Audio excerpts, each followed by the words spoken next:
Mets. Step right up and greet the Mets. Bring your kiddies, bring your wife. Guaranteed to have the time of your life because the Mets are really sucking the ball. Knocking those home runs over the wall.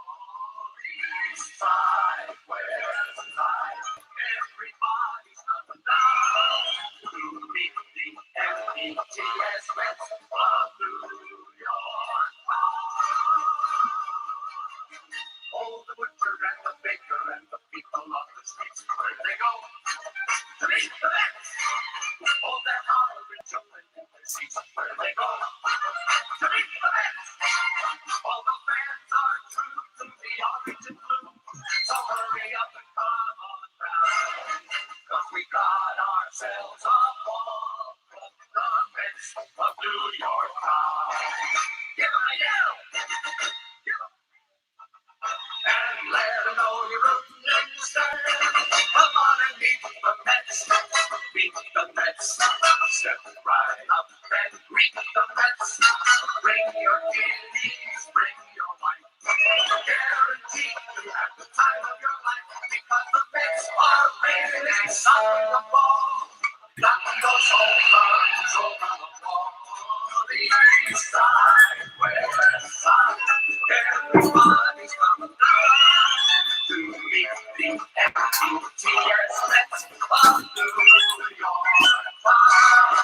Of New York.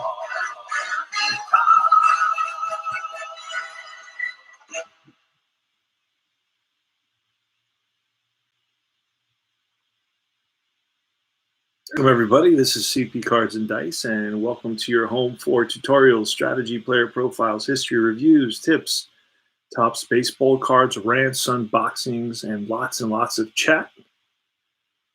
And welcome to our presentation of the 2019 Mets Game 92. That's right, Game 92. Now, the replay Mets are 43 and 48, whereas the actual Mets were, I believe they were 40 and 51. And that's the difference. So yes, we're a couple of games ahead, and that's because we just had a series with the Phils, and we swept the Phillies, which is super duper exciting. Let's lower the crowd. Very emotional and energetic here at Marlins Park in beautiful downtown Miami, Florida, or midtown Miami, Florida, if you will.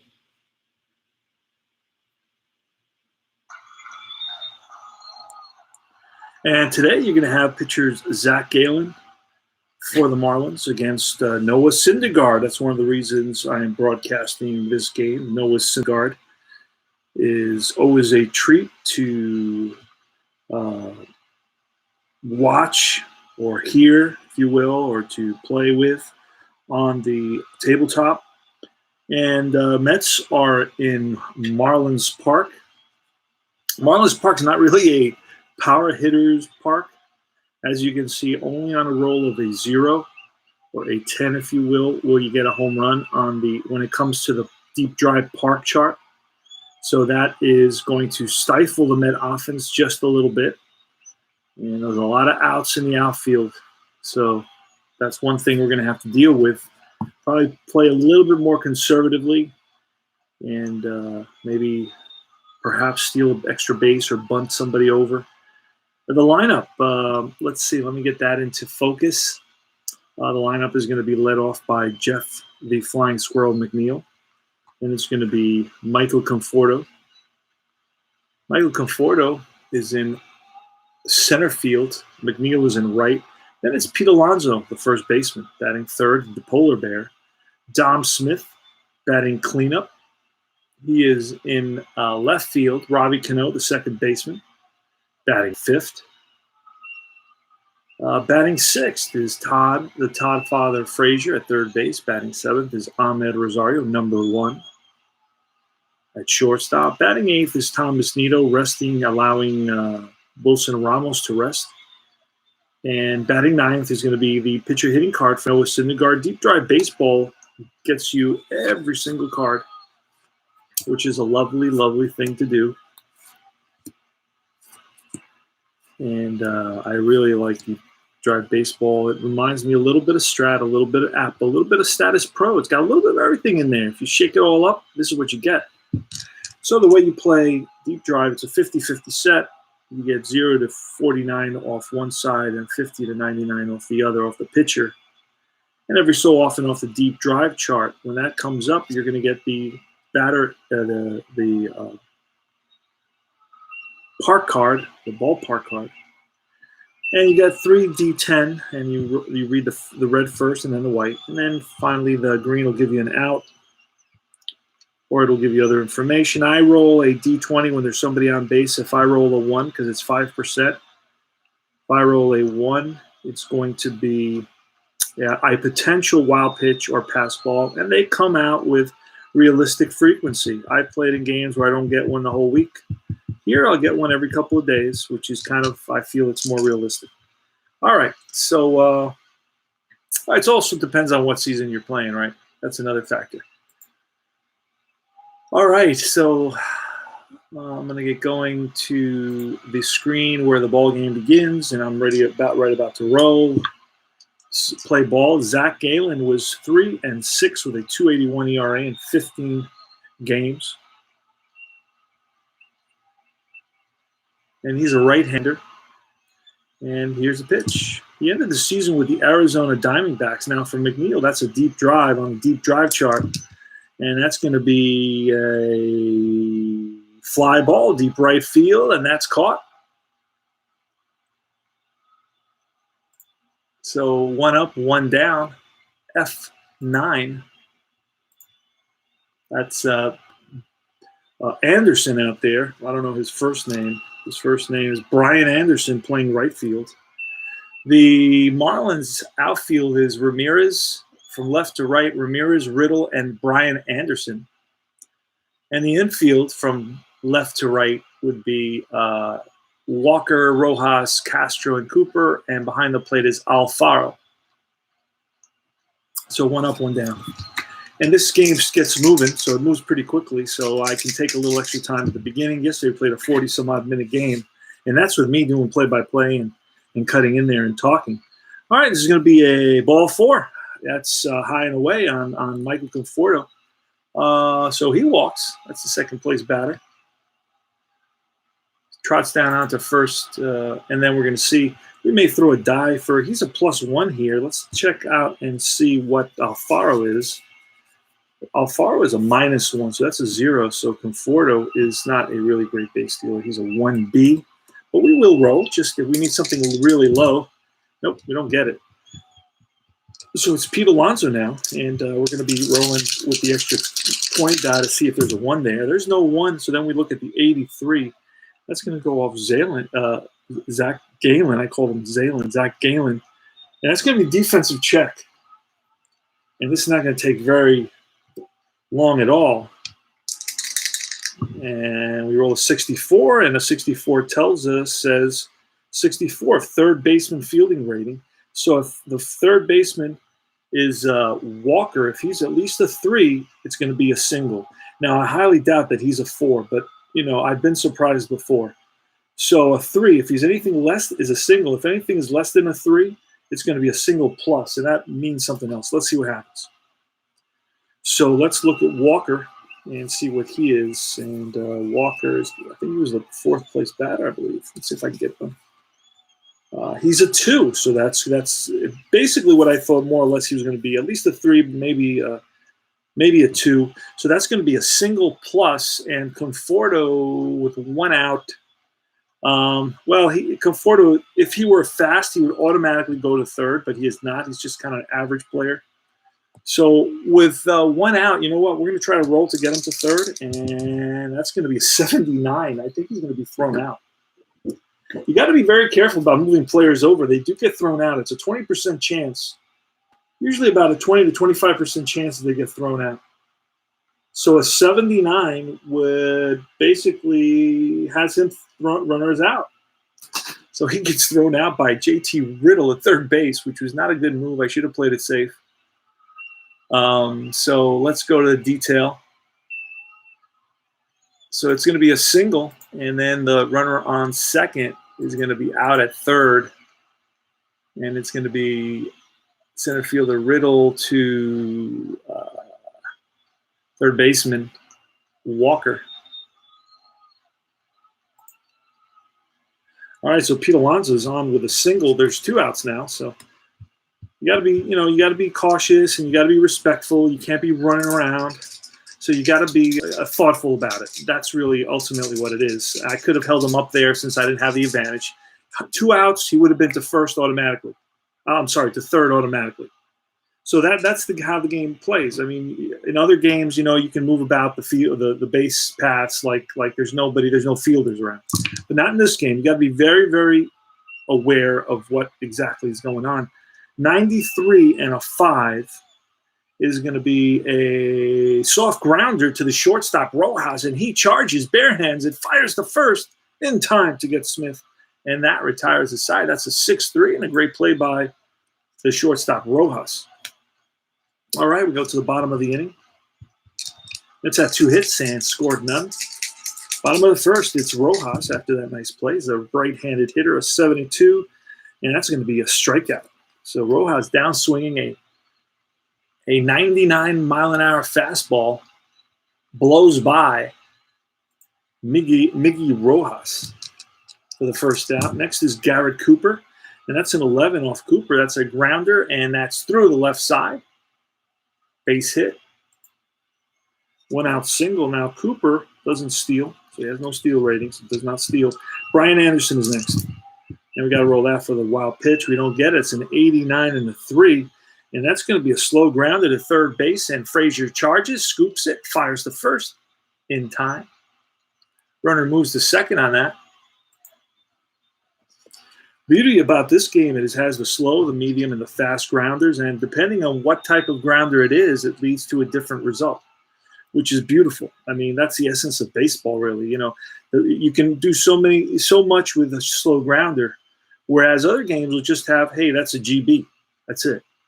That's all it tells me. And then this game is intuitive. In other words, it's a slow grounder. Okay, I can visualize what's happening on the field.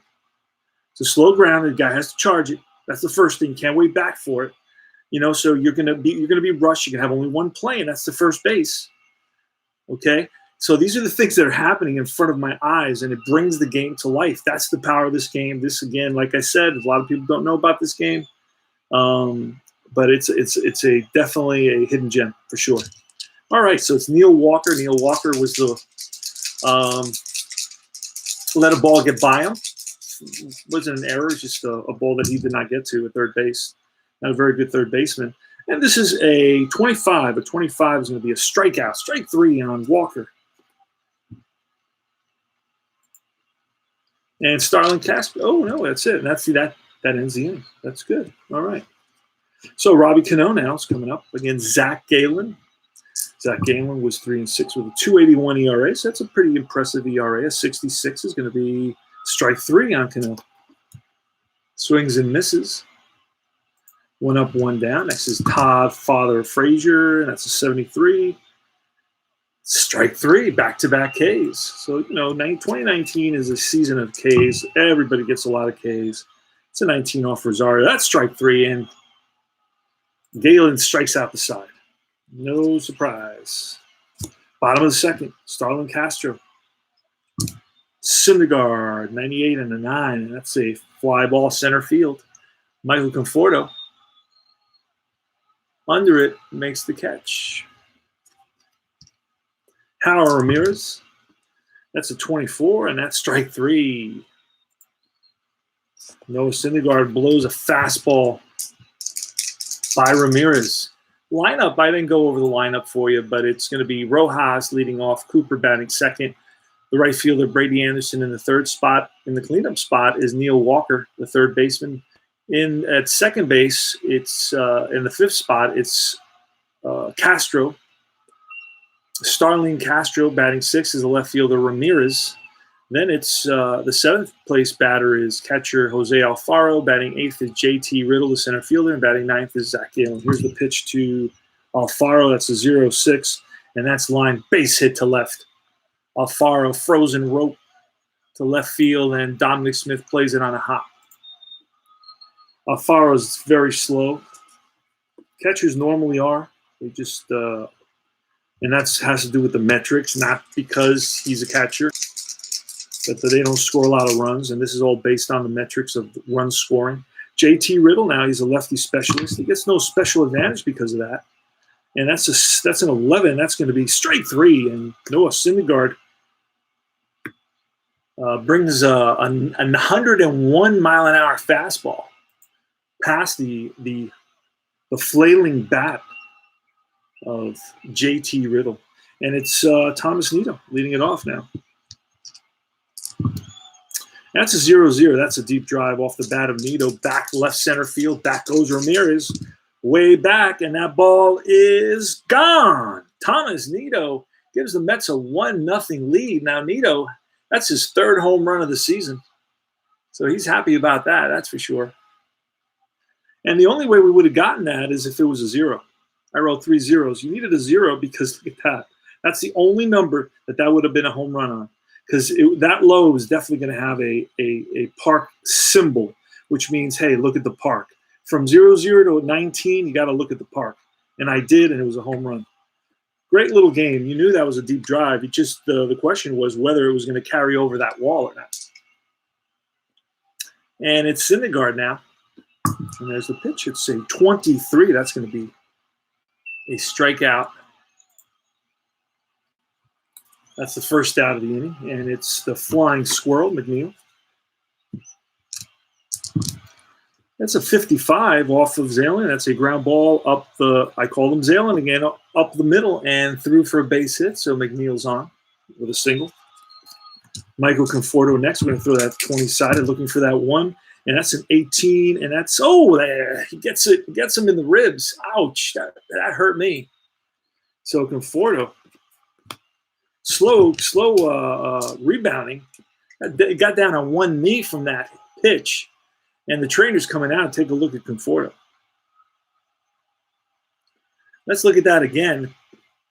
Fastball. Hit him in the hip. Ouch. Probably in that hip bone right there. And he's getting on his feet slowly, and it looks like he's going to be okay and stay in the game. So it's Pete Alonso now with runners on first and second. McNeil takes his lead off second. Conforto off first. We're at the top of the third. It's 1-0 on the Thomas Nido leadoff home run here in the third. Here's the pitch to Alonso. That's going to be foul back. Let's try that again. A souvenir for a lucky fan here in Miami. And that's going to be a 64, we're going to call it. A 64 is going to be, that hits on the elbow. That gets Pete Alonso on the elbow. Back-to-back, hit by pitches. And Alonso's not happy about that. And guess what? Mickey Callaway's not happy about that either. So now the bases are loaded with only 1 out, and it's Dom Smith. Dom Smith in our replays batting .326 with 12 home runs and 135 at-bats. Now, very soon he's going to get injured, and he's not going to be around for 2 months. So he played a lot, believe it or not. He's been in the lineup a lot lately, but he's going to disappear from the lineup for about 2 months. And here's the pitch. That's a 91 and a 6. A 91 and a 6.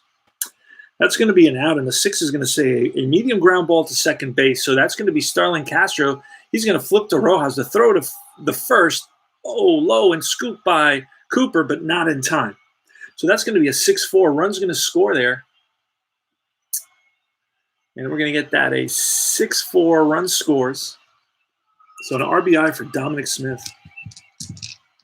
Robbie Cano. Here's the pitch to Robbie Cano, a 22, and a 22 is defense. See what happens here. It's either a range play or an error play, and that's going to take us to the error rating. A 44 is going to be to the first baseman. If he's a 3, which he usually is, it's going to be a one base error on the first baseman. So the first baseman is Cooper, and he is a 4. Whoa, that surprised me. That's better than average. So, and we roll what, a 44, and that's going to be on the first baseman. And no, he makes the play. Nice play. And that's going to be, and he beats Cano to the bag. That's going to be the third out. It's going to be a 3 unassisted. So great play by Cooper. Saves the day with a ball that looked like got by him, but no. Made a nice play there. All right. And we go to the bottom of the third. Noah Syndergaard against Zach Gallen. Playing deep drive baseball, 68 off Syndergaard is strike 3. Blows a fastball by the pitcher. No chance.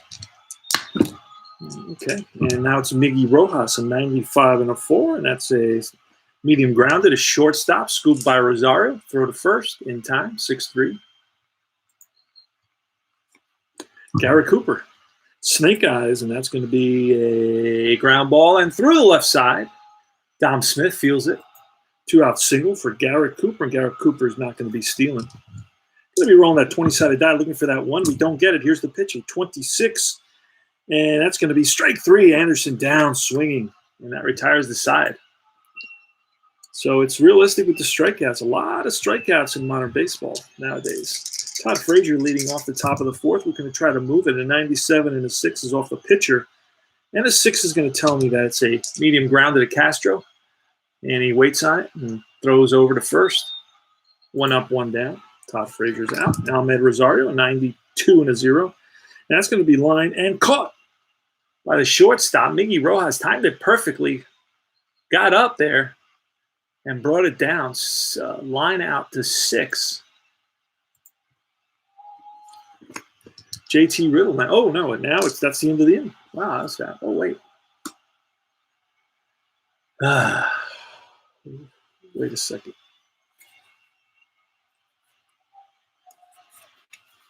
I don't know what I see what I did. Okay, I see what I did. JT Riddle got into a spot where he shouldn't be somehow.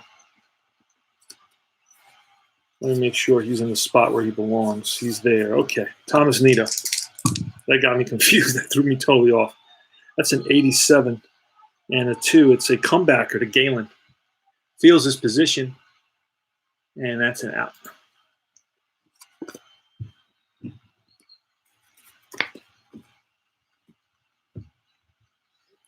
All right.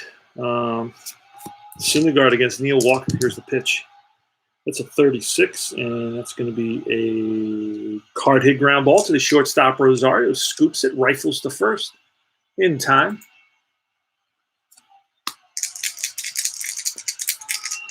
Castro's next, a 96 and a 7. That's a fly ball, right field. Racing in is McNeil. He gets there. 2 up, 2 down, and next is going to be, these cards are sticking a little bit because they're brand new. I actually meant 2 sets by accident for the Marlin, and this is my newer set.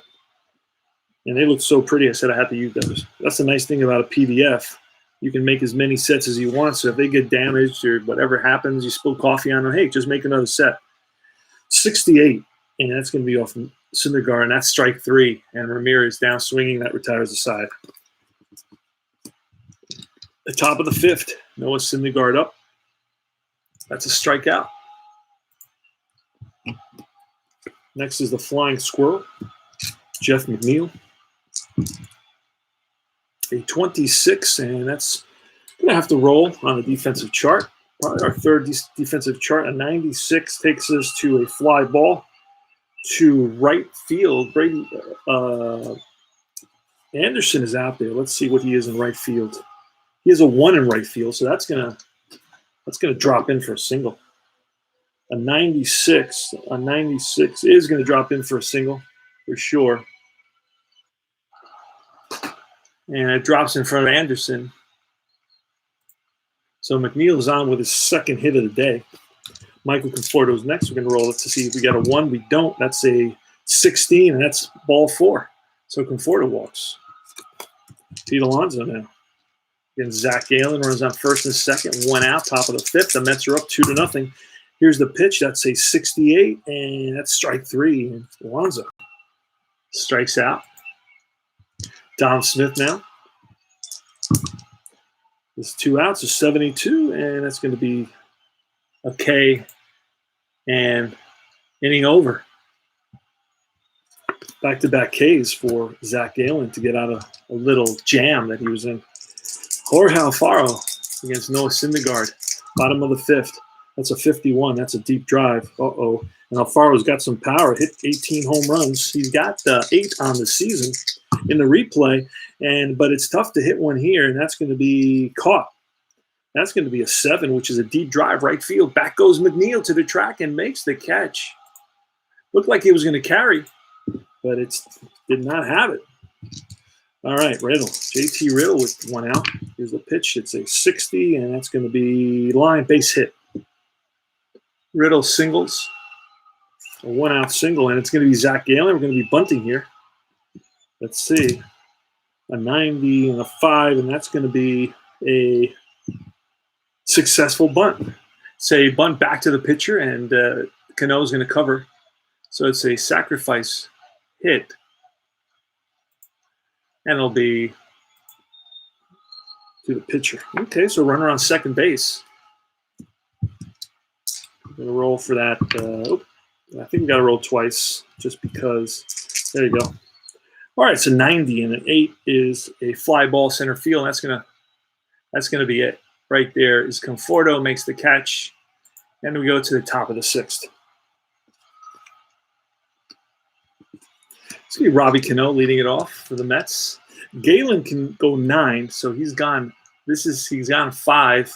He's been through the order, I'm pretty sure, twice. Oh no, he's been through the order 3 times.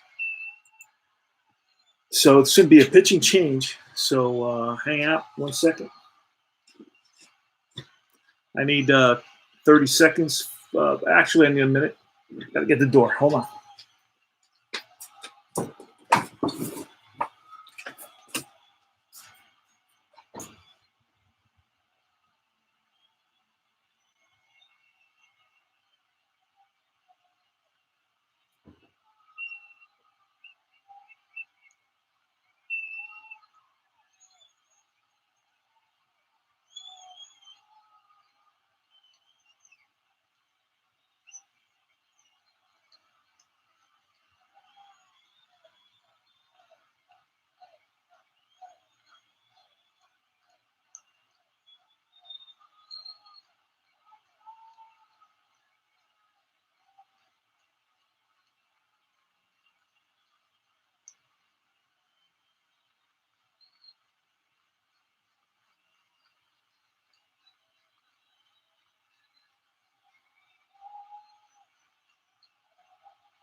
Yeah, I'm sorry for the interruption. People think that they're not aware that we have a tabletop league going on, and that takes precedence over all their minor concerns in life. So Robbie Cano, let's get Robbie Cano to lead off the top of the 6th. And that's a 62, and a 62 off Galen is going to be ball 4. So Robbie Cano trots down to first base. And we're going to start rolling the 20-sided die, looking for that 1. Oh, what did I say? I said that we needed to remove Galen because Galen has gone the distance. He can go 9. He's gone 5 plus 3. That's 8. Giving up 2 runs, so that's at least 1. So that's 9. So he's got his 9 points in. We're going to take a quick peek at who pitched in this game. I like to use the same players so we kind of relive the same feel that existed. All right, let's see. Computer's working slow. Okay, that's weird. All right, in this game, it was Bryce. Austin Bryce came in. Austin Bryce, Jarlin Garcia, Nick Anderson, Jose Quijada. There's one. I found one lefty. Jose Quijada, another lefty. Wow, they got a lot of young arms, man. Beautiful, the young arms with no pressure. Austin Bryce is somewhere. Let's see. I haven't found him yet. Oh, these are their batting cards. I'm looking in the wrong set. You got a lot of cards. Look at all these cards in Deep Drive Baseball. Take a look at this. Deep Drive Baseball gives you a lot of cards here. Holy smokes. Some of them are batting cards. Some of them are pitching cards. Let's go to our – now, these are hard to get through right now because they're brand new. You can print out as many as you want. That's the beauty of it. In other words, if you mess up and you cut it the wrong way and you damage it, hey, no big deal. You just print out another set. It's not going to cost you anything. That's the beauty. So Austin Bryce is one guy that pitches. That's one guy. Jose Quijada is another guy. Jarlin Garcia. So these are all different guys that have pitched in this game. And let's see if I can find anybody else. Tyrone, Guerrero, Jordan Yamamoto. They got a lot of young arms on this team. That's beautiful to see. Love that. Ryan Stanek, I think he got traded, no? Or maybe not. Okay, I think we're gonna go with these guys. There's one other guy that I saw before. I don't see him. He's got to be here somewhere. Caleb Smith, Brian Holiday. Well, let's see. Anyway, if I need to, let me go back 1 second just to check and see that. Bryce Garcia and Nick Anderson. That's the guy.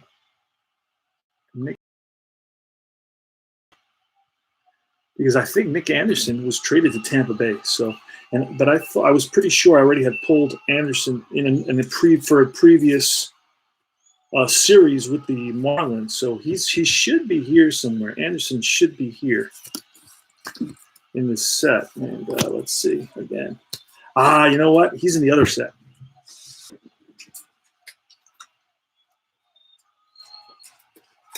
He's in the original set of Marlins that I used, and they're better to use because since I've been through them already. There he is.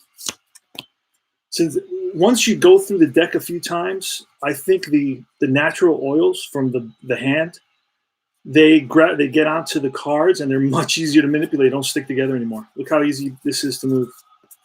I've played about 2 or 3 series against the Marlins already. I mean, they're in the same division as the Mets. And I just, to be honest with you, I accidentally reprinted Miami. I thought I didn't have them, and I reprinted them, and I said, hey, why did I do that? So anyway, that's the whole story behind that. All right. So Todd Frazier with Cano on at first base. We're going to throw that. And it's going to be Nick Anderson is coming in. So let's change him out. And I'm using Replay Baseball to keep all the tabs, all the stats, keep all the info for me, the lineups and everything. Tell me who's on the roster and who isn't in every game. Although I'm using actual lineups, I wouldn't need that, but I get every single player. So this is great to make an actual a replay using actual lineups. It's a really nice system.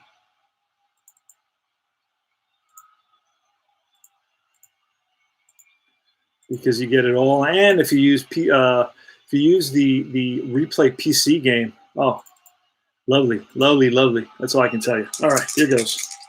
Todd Frazier against Nick Anderson. Nick Anderson was 5-4 with a 3.32 ERA.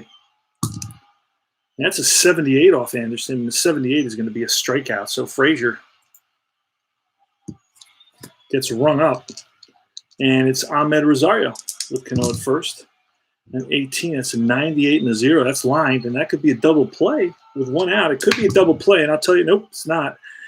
If it's a 0-0 to a 0-9, it would be a double play. That's going to be a line out to the second baseman, Castro. So it's an L4.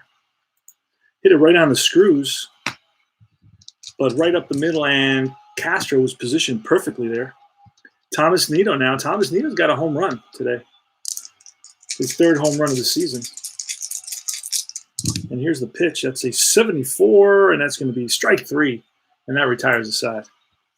That's how quickly this moves. And it's going to be Cooper leading it off, Garrett Cooper. Garrett Cooper. It's an 81, and an 81 is going to be a 5, which is a hard hit grounder, ripped to second base. Cano rifles it to first in time.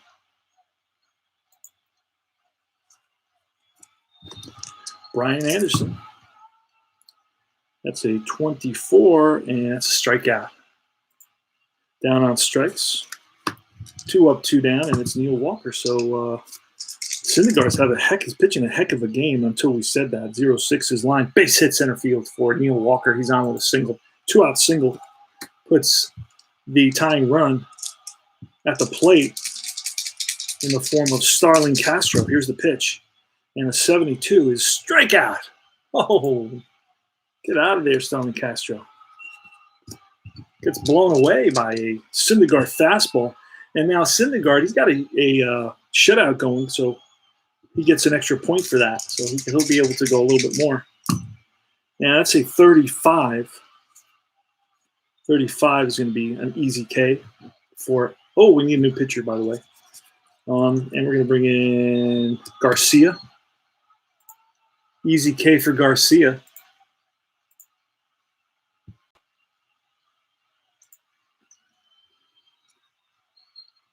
Next is McNeil. That's a 60. That's going to be ball 4. So McNeil, who doesn't walk very much, manages the base on balls on that one. And here's the pitch to Conforto. A 0-8 is a line shot base hit single for Conforto. And we're going to hold on McNeil. We already got thrown out once doing that. Going to be a little bit conservative on this and just hold him here. I would like to see him at third base, but I can't risk getting another guy thrown out right now. Already had one thrown out. I don't want that to happen again. So you got to be kind of respectful of what's what. Pete Alonso. And we're going to bring in, who's batting next? Then it's Dominic Smith. You know what? We want a righty. We're going to bring in Bryce to face Alonso. Some of these, it doesn't matter. There's a way that it does matter when guys are like lefty specialists and you bring in a lefty or a lefty specialist, the pitcher gets an advantage. In this case, it's not really an advantage. I'm just trying to play it, kind of be realistic with it. A guy like Alonso, you want a righty to face him, especially with 2 men on. But he's got a lot of power. Let's see what happens. He's got 22 home runs in the replay, 225 average. And that's a 70 is a strike 3, and that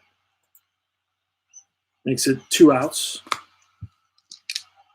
Strikes out Pete Alonso, and this is Dominic Smith. Now, this is where we're going to bring in Quijada, and we're going to have an advantage. And we used our 4 pitchers in 1 inning. Quijada comes in to face Dominic Smith, and the Mets are going to go to the bullpen, and they're going to counter. They're going to counter with J.D. Davis, and J.D. Davis will stay in to play left field. So Davis comes in. That's how pretty much the Mets did it all year. All right, it's a 92, and that's going to be a strikeout, and that retires the side. And in left field, we're going to put J.D. Davis. He's in there. All right. So we go to the bottom of the 7th. Syndergaard with a 5-hitter through 7. Here's the pitch. It's Harold Ramirez. It's a 29er, and that's going to be a 5 is a He's ripped to second base. Cano over to first. Oh, the shot. All right, Alfaro, 1 out, 1 up, 1 down. Alfaro's next, and a 62, and that's ball 4. So Noah Syndergaard walks 1. Syndergaard has a 4.57 ERA. He's 5-5 on the season. In reality, he had a 4.28 ERA and was 10-8. So this is extremely realistic results. JT Riddle, he's a lefty. Here goes. Let's roll that one for the wild pitch. There's nothing there, and that's an 88. It's a 6, and that's a hard hit ground ball to Rosario. Rosario's going to flip to Cano. Oh, wait a second. It flips to Cano, and there's only 1 out. Cano fires the first in time. 6-4-3 double play. I thought there was only I thought there was 2 outs already. All right. So great defensive play by the Mets. Middle infield. Now we go to top of the 8th. We're going to need a new pitcher. A new pitcher. We're going to just, they got a lot of pitchers, so we're not worried about grabbing a new pitcher here. We pitched 4 pitchers, I think, in that inning. Oh, no, wait. No, we did not. Let's see. Let's look at the 4 pitchers in this game. Bryce came in. Garcia came in. Anderson came in. And Quijada came in. Let's see. Wow, I pitched that many pitchers in that inning? That's nuts. All right, I need my head examined. All right, let's go to the next game, see who else. Let's see who else they have to pitch. Elieser Hernandez and Wei Wing Cheng and Sergio Romo. They got a lot of pitchers, man. You're not going to run short on pitchers with the Marlins. They got probably like 22 pitchers on this. So this is going to be Lei Wing, and going to bring in the lefty. Wei Ying Cheng. All right. Wei Ying Cheng. And actually, there's 1 lefty and there's 2 righties. You know what? Let's go in a different direction. Who do we say? Also, Hernandez, kid named Elixir Hernandez, or Elixir Hernandez. There he is. He's a righty. He's going to come in. We'll save Cheng for the 9th inning. This one can go. This one doesn't even have an RP, but he does on his card. But he does come and pitch in relief. So I'm going to put an RP on his card. That's a nice thing. I write on the cards RP1. All right. So he pitches at least 1 in relief. And Hernandez, there he is. All right, he's in the ballgame against Robbie Cano. Top of the 8th, 2-0 Mets. That's an 81, and an 81 is a defensive check. So again, we pull out our chart, and a 61. That's how fast it goes. It's going to be a ground ball to third base. I know Neil Walker's a 2. He makes the play. Long throw to first in time to get Cano. Cano does not run well. Todd Frazier's next against Hernandez. That's an 83 and a 0. That's line and caught by the second baseman Castro. L4. Ahmed Rosario. Here's the pitch. And let's see, 45 and a 0. That's lined, caught by the first baseman Cooper. So 2 line drives, 2 hard hit balls, but right at one of the Marlins, and that takes us to the bottom of the 8th. Syndergaard is still in there. Syndergaard can go 10. He's been through the lineup. Let's see how many times. He's been through the lineup 3 times. Well, no, he's actually he's been through the lineup only. This will be his 3rd. Because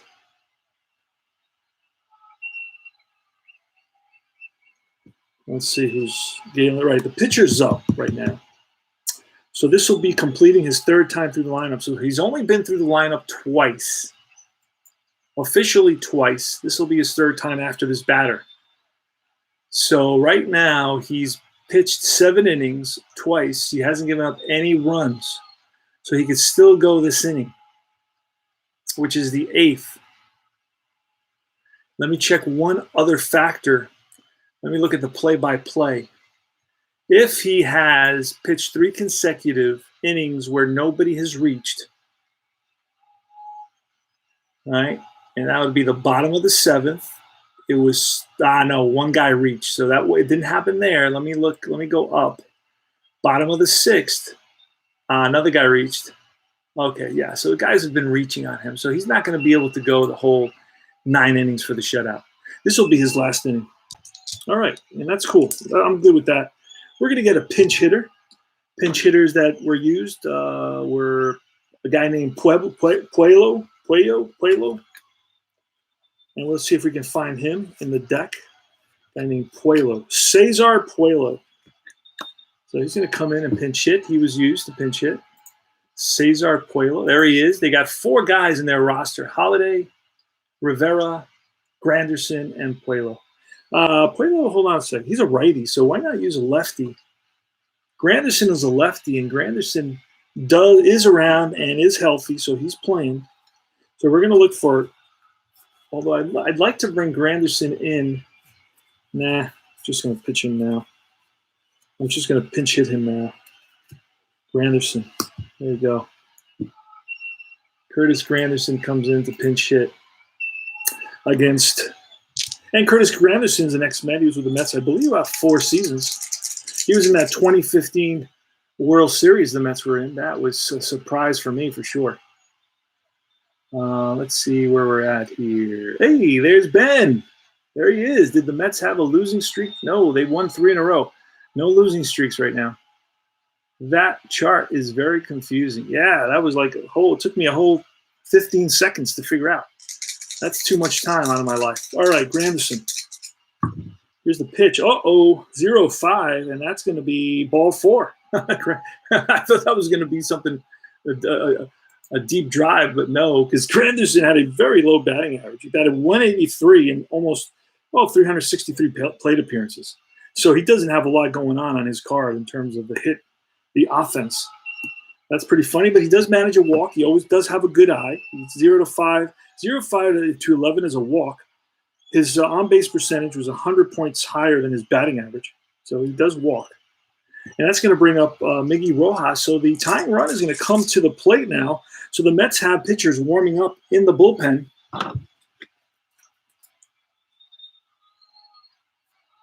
Yeah, during the losing streak. I know what you mean. I'm not talking about that. I'm not going to be negative, Ben. All right. We're right now, if we win this game, and that's a big if, because the fat lady hasn't sang yet. So it'll be a 4-game win streak. We swept the Phils, and now we're winning one here so far in the bottom of the 8th. It's 2-0 Mets. But the Marlins have a runner at first base, and now Miggy Rojas hit 5 home runs, 284 batting average against Noah Syndergaard. And we're going to roll that 20-sided die looking for that one. There's nothing there. That's going to be a 15, and that's ball 4. Oh, boy. That puts the tying runs on base now. And that's going to force us to go to the bullpen. Let me check quickly to see which pitcher went in this game. For the Mets, that tells me more or less. I try to stick to actual lineups as much as possible, but within reason. I don't want you to think that I'm not going to take a pitcher that pitched in a blowout and put that pitcher in a close game. No, I'm going to go to the pitchers that usually pitch in the close games. So that's why I try to use the actual pitchers. I don't want to, and I look at the game as well. This game in reality was 8-4. All right, so at one point it was a closer game, I believe, and some of and I know also who the Mets have now. Avilan is in there, Gazelman, Mazza, and Avilan. Gazelman could come in this situation. He's a decent pitcher who the Mets use. Cooper's a righty, so we're going to bring in Gazelman. I like Gazelman. He's a decent pitcher.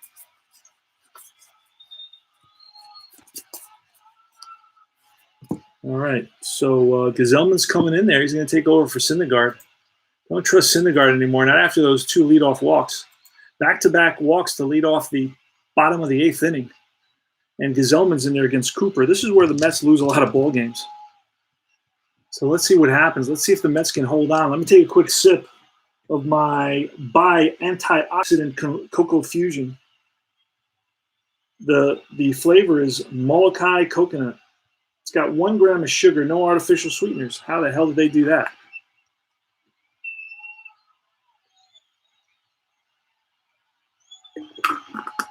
I only drink one of these things a day. They're about $1.50 each. Holy smokes, that's more expensive than a beer. All right, Garrett Cooper. Now, Garrett Cooper, he hit 15 home runs, so we're not going to bunt with him. It's a power hitter against Robbie Gazelman. Robbie Gazelman was 2-3, 4.66 ERA. In our replay, Robbie Gazelman is 3-3 with a 3.93 ERA. Here's the pitch.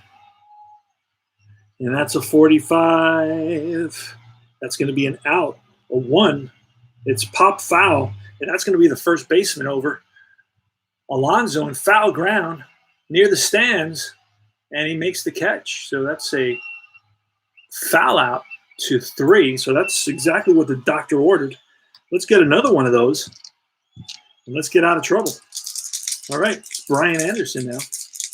Brian Anderson hit 20 home runs in 500 plate appearances. Here's the pitcher. He's got decent power, 72. That's strike 3. And Anderson, down swinging. Great pitch by Robert Gazelman. Reached back for a little extra and brought it. Neil Walker, left-handed hitter. Actually, he's a switch hitter. So do we want him batting from the left side or from the right side? Well, in this case, it doesn't really matter that much. Now, he's batting from the left side, but if we brought in a lefty specialist, he would just switch around.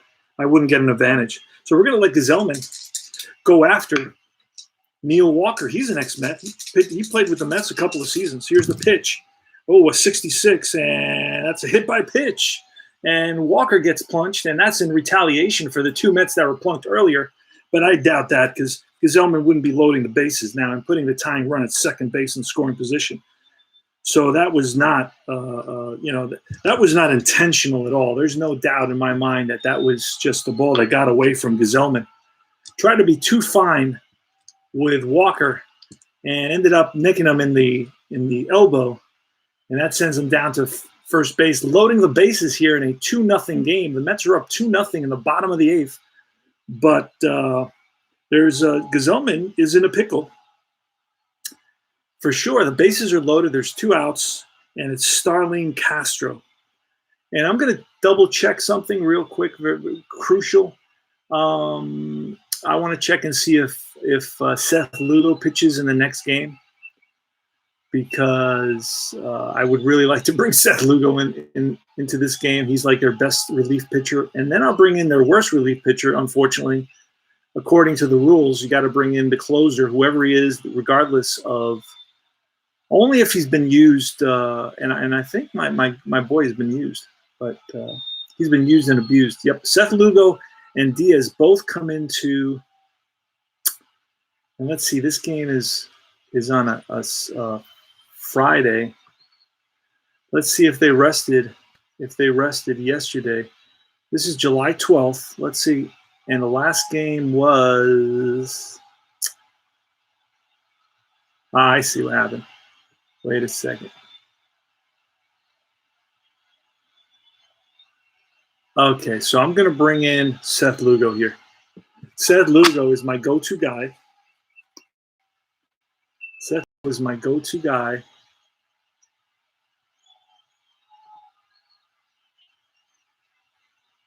And let's see. Now I see what's going on here.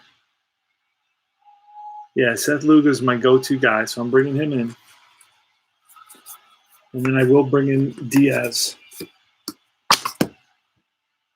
So that's it for Gazelman here.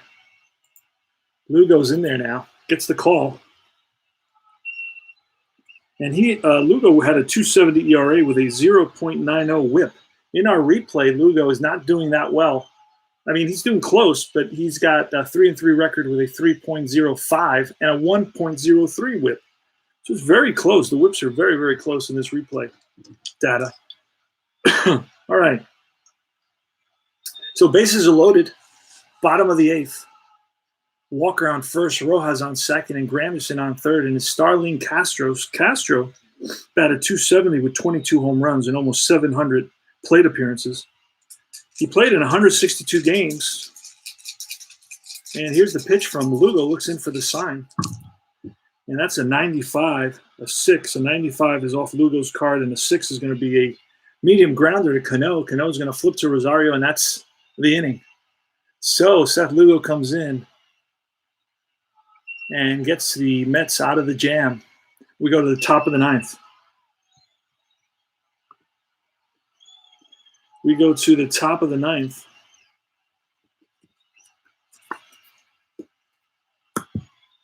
Next is going to be Edwin Diaz. Okay, it's going to be Thomas Nido leading it off. And we pinch hit for Hernandez, I believe. That was Granderson, so we got to bring in a new. We're going to bring in blah, blah, blah. Who are we going to bring in? We're going to bring in a pinch hitter. We're going to bring in Wei Ying Cheng. Wei Ying Cheng comes in, also known as Wei Cheng. Okay, Thomas Nido, 34. A 2, and that's a comebacker to Cheng. Chen feels his position, throws out Nido 1-3. And now it brings up the pitcher spot, so we're going to look into the Mets bench and see what we got. We got a righty. We got to bring in a righty. Lagares, I'm pretty sure, can come out. And he is. He's coming out. Probably staying to play the outfield, although he's been given a terrible low rating. He's a defensive replacement for the Mets, but obviously he did very poorly, so he's not given the rating, but I'm going to use him as the Mets did. So he's going to pinch hit now. Lagares, pinch hitter, he's in there against the lefty Chen. That's a 43, and a 1 is a pop-up to the middle of the infield and Rojas over the shortstop. And he makes the catch. And it's the flying squirrel now. That's an 89er, and an 89er is going to be it's ripped to short. Rojas scoops it, rifles to first in time. 3 up, 3 down for the Amazons. And we now go to the bottom of the ninth. Let's make that change. Let's make that change for the Mets. Let's see. We're going to put Lagares in center field. We go to center. Pitcher, we need a pitcher. We're gonna get Diaz. Diaz is gonna come in the first spot. Oh, let's see. Where's Diaz? There it is. Diaz is there. He's gonna be Conforto is gonna move to move to left field. Who was in right field for us? Right fielder is we're gonna put Conforto in right field. And it's gonna be Lagares in center field. The pitcher, let's go to pitchers. And pitchers. Let's see where I find Diaz. I don't even have Diaz. Where the hell is he? All right, this is tricky because I'm doing a bunch of things there. Bullpen. That's why. Okay, Diaz is there. Diaz is going to be in here. There, got it now. And Lagares is going to be the center fielder. Let's see. No. Let me undo that. That was a mess. I'm trying to figure this all out. Okay, so in that spot, we're going to get Diaz. We're going to get a pitcher. It's going to be Diaz. He's going to come into that first spot. And they put him as a right fielder. I don't know why they put him as a right fielder. I hate when it does that. Diaz. Okay, Diaz is the pitcher. And now I need I have a right fielder. I'm going to move Conforto's in center. I'm going to move him to – again, I got to undo that. I see what I'm doing wrong. Okay, let's try it again. Please forgive me, guys, on this. All right, let's start from scratch. Let's go to the bullpen. Let's get Diaz and put him in the first slot. And he's a pitcher. Good. I got that covered. Now let's go to my bench fielding. And let's see, I don't have to go to my bench fielding because now I need a center fielder, and I'm going to make Lagares my center fielder. There. And now Conforto is going to go to right field.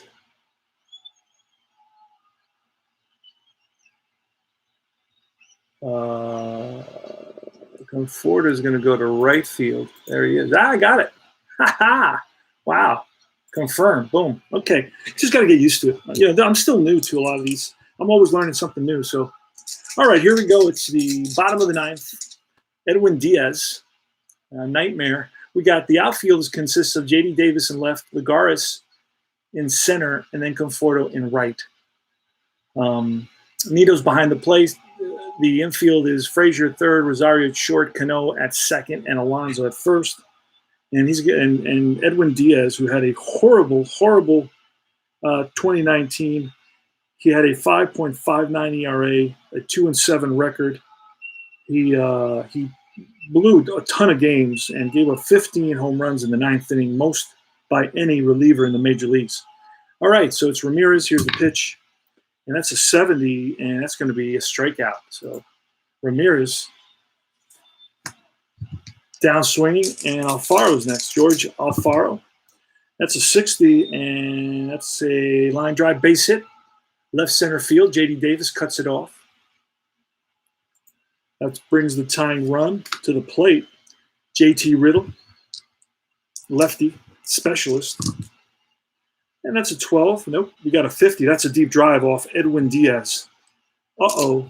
That's all I can tell you. Uh-oh, but let's see what happens here. J.T. Riddle had 6 home runs in 139 plate appearances, and that's a 56. That's going to be one hop off the wall, splits the outfielders, and hustling around first and into third is the catcher Alfaro. We could have pinch run for him, but didn't do it.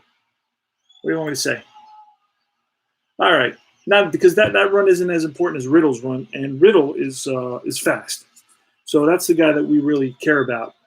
And now we're going to have to bring in – so it's second and third with only 1 out against Edwin Diaz. So he's in a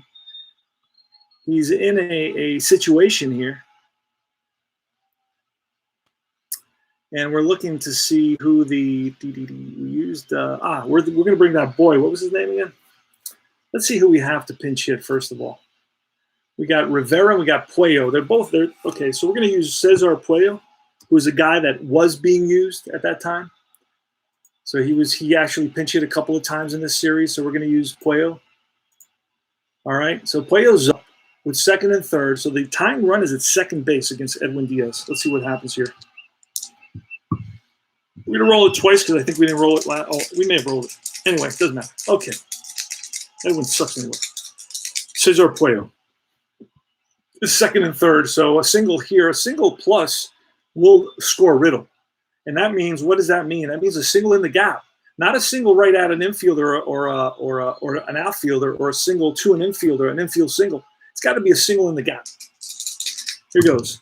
That's a 22 off Puello, and that's going to be strike 3. And Edwin Diaz blows one by Cesar Puello. And now you get Miggy Rojas, who's an accomplished hitter. He's a veteran hitter. And here's the pitch. Edwin Diaz runs on second and third. Edwin Diaz looks in for the sign. That's an 85, and that's going to be strike 3, and that retires the side and ends the game. So Edwin Diaz picks up a save, and the Mets win it. Syndergaard goes to 6-5. The loss goes to Zach Gallen. He's 0-3. Edwin Diaz picks up his 22nd save. The MVP is going to be Noah Syndergaard. Let me go. So the Mets are 44-48, while the Miami Marlins fall to 33-57. Let's look at the box score. Let me give you some of the highlights, the Mets highlights. The Flying Squirrel raises average to 309 with 2 hits. That's Jeff McNeil. Then Conforto went 1 for 1. And Alonso went 1 for 3. Thomas Nido with the big home run was really the only run the Mets needed ultimately. But the big star was Noah Syndergaard, who went 7 complete, 5-hitter, 3 walks, 9 strikeouts. Lowered his ERA to 4.54. And Gazelman came in 2/3 of an inning, struck out 1. Lugo came in with a hold, got his 12th hold. Oh, he went 1/3 of an inning. And then finally, Edwin Diaz gave up 2 hits, but struck out the side, lowered his ERA to 5.02, picked up his 22nd save. The Mets win it. I had a great time. It was a blast playing deep drive baseball. As you can see how quick and easy it plays. And I will look for another game I want to play and pull it out and probably play another one later. I may switch to something else. I don't know what I'm going to do totally yet. But I will be playing some more baseball tonight. This is a big baseball night. And this is CP Cards and Dice. This is your home for tutorials, strategy, player profiles, history reviews, news, tips, tops, baseball cards, rants, unboxings. Remember to keep a level head and stay calm. Do not panic in this time of national crisis, if you will. Our lives are changing a little bit. We have to go more to the internet, and we have to use more, streaming devices. And I'm a big part of what I'm doing and making sure I'm playing enough baseball to keep guys, for hobby. Stick to rolling dice and, counting your cards and mess with hobby, and that'll keep your head on straight. We have to remain calm, especially if we're the head of a family. We have to be cool, calm, and collected. We can't let things get to us. People are freaking out around us. This is a pandemic and people are scared. So we have to be have a calming, soothing voice and soothing effect. That's why I'm going about business as usual, rolling dice and having a good time and I picked up about 3 or 4 different rosters this week. A couple from Stratomatic and a couple from Replay Baseball. I did a couple of tutorials on Replay Baseball. I have tutorials on Deep Drive Baseball as well. You can pick up that set. It's a PDF. You can have a whole season for $12. And if you have any questions, you can email me at so many emails, combatpainter at Gmail. I think I have CP Cards and Dice at Gmail as well. That's another email where you can get a hold of me. JHmetros at Gmail. You can get a hold of me there. I got tons of emails, and you can ask me, and I will get back to you. And if not, come here and remind me, hey, I sent you a couple of emails. Can you look at them? So, and that's it. That's it for right now. We're going to set up another game. I don't know. I want to pitch. I want to see if DeGrom is pitching. Let me go real quickly to see. Let me exit out of this. And I got to play the day because I haven't played the day. So auto play the day. And it plays the day for you just like that with one click. Okay, the whole day's, and I got everything in front of me. This is a beautiful system. I'm going to go to Sunday. This may be DeGrom's game. Let me see. Oh, it is DeGrom's game. All right, so we're going to get DeGrom out. Every time DeGrom pitches, I get all excited. That makes my day. Right? So we're going to play this DeGrom game. I'm going to start setting it up now and then take a little break. Jacob DeGrom. Ramos is going to play in this game. So Ramos is back. And Jacob DeGrom, he's a blast to play with. Who else is in here? Echevarria is playing at shortstop, so we're getting a Rosario break today.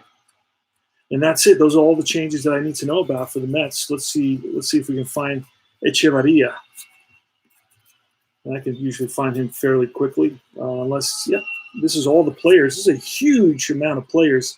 As you can see, this is ginormous. And that's the great thing about this set. You get all the players, so you're not going to be stuck saying, oh, man, I got to print this guy out or I got to create a card for him or whatever it is. I hate that. There's nothing I hate more than that. I like to have all my cards available to me. And this set gives you their pitching card and their batting card for like 90% of the players, it feels like. I haven't run into a situation where I'm looking for a batting card and I don't find it. So usually it's for the starters. You're not going to get batting cards for relief pitchers. But for almost every starter in the National League, and I don't need those anyway for my relief pitchers. I never bat a relief pitcher. It would be a miracle. And the set comes with these, the pitcher batting cards, just in case you want a relief pitcher to bunt or something. Well, bunt doesn't come off the card. Doesn't matter. Bunting has been kind of abstracted. There's a few things that have been abstracted, which I like to this game because it keeps the flow, and I really like how it works. So those are the new guys for the Mets. These are the new guys. Jacob DeGrom is going to be the pitcher, so we're going to put him here. This is his batting card. It's a pretty good batter. He actually has a potential for a home run. So these are the 3 new batters for the Mets. The Marlins, I don't know what so we're going to put those up here. These are all the pitchers I used for the Marlins. Holy smokes, 1, 2, 3, 4, 5, 6, 7. And let me look at the schedule, the lineup for the Marlins, see if they have anybody new in the lineup. Cesar Puello, he pinch hit. Brian Holiday, the catcher, and it's going to be Sandy Alcantara. Sandy Alcantara is going to be the pitcher, so we're going to look for Sandy Alcantara, and we're going to look for Holiday as well in the other set. I have one. This is my hitters. Okay, this is my hit. Wait, these are pitchers. Let me put that in the other set. There you go. All right, now I got to find Holiday. These are my. This is a drag because these are my. You know what I'm going to do? I'm going to switch. I'm going to switch my decks. That's what I'm going to do. I'm going to switch my decks to the older deck. I had an original deck of Marlins, and that's why I'm being thrown off here.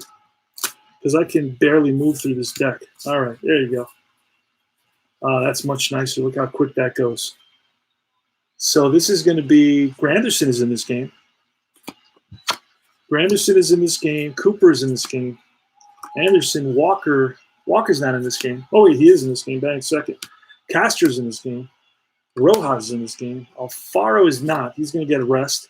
Ramirez is not in this game. He's replaced by Puello. And let's see. Alcantara is pitching. That's his batting card. So this is a beautiful set. I love these cards. They're so easy to read. There's Puello. That's his hitting card. And this is Brian Holiday. There you go. Perfect. The only thing I'm missing right now is the hitting card for who was that? Blah, blah, blah, the pitcher, Alcantara.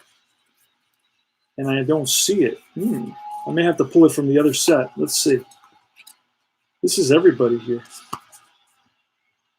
Right? This is everybody. So I need Alcantara's, right now I'm going, this is their hitting card. I need Alcantara's hitting card. Let me see. Or pitching card. Yeah, I need his pitching card. So Alcantara's pitching, there it is. All right, perfect. Boom. Done. And we're using Marlins Park. So I'm just going to put these in order, and I'm set for the next game. I do this I feel I do this pretty quickly, and I'm set up for another game, and everything else is kept for me by the computer. And Neil Walker, let's do that real quick. I may even pull a doubleheader here if I can. Garrett, Cooper, Brian Anderson, Starlin Castro, Curtis Granderson, Cesar Puello. Pretty good outfielder. He's 4 in center, 4 in left, 4 in right. Holy smokes. He's a defensive guy with 147 plate appearances, 4 home runs, about a 248. Wow. That's very cool. Let's see how he's doing in our replay. Puello in our replay is batting 239, about 9 points off. 2 home runs, 88 at bats. Then it's going to be Holiday, and it's going to be Sandy Alcantara. For the Mets, it's McNeil, Conforto, Alonso, and Smith. Then it's Robbie Cano, Wilson Ramos. Where's Wilson Ramos? He is there. Wilson Ramos, Todd Frazier, Toms River, New Jersey, Adeiny Chavarria, and then Jacob DeGrom. DeGrom's card should be here somewhere. There it is. And we're set. We're ready to roll. And you know what? We're pulling a doubleheader here. That's how I did that quick enough. And I'm pulling a doubleheader. And we're ready to roll. Playing deep drive baseball. 4-48. They have a 5-game win streak. The Miami Marlins, Don Shula is not here. They're on a 4-game losing streak. This game was played on Sunday, July 14th, 2019. It pits Jacob DeGrom, who's got a 2.14 ERA and a 10-2 record, against Sandy Alcantara, who has a 5.48 ERA and a 5-8 record. And Alcantara over the season actually had a better ERA than that. He was about 4 ERA approximately, but had a 6-14 record. And here he's got a 5-8 record. So he's doing a little bit better in the wins, but a little bit worse in the ERA. But ERA, is something that is so hard to kind of recreate, to simulate, just because just so many factors that come into creating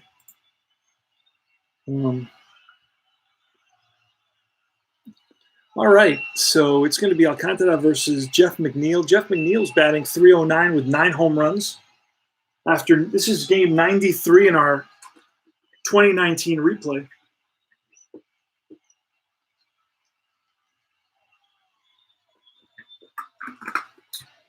I had a little bit of my antioxidant cocoa fusion. That stuff is damn good. Holy smokes. I'm gonna if I can't get more of this stuff, I'm gonna go into withdrawals. I have to go to rehab for that. All right, let's go. Let's roll here, and we're gonna let's see if this game goes pretty fast. Usually the DeGrom games go pretty fast, and this is going to be an out. What kind of an out? Say hard hit ground ball down the line, and nice backhand by Walker. Long throw to first in time to get McNeil. McNeil doesn't think so. He never thinks so. All right.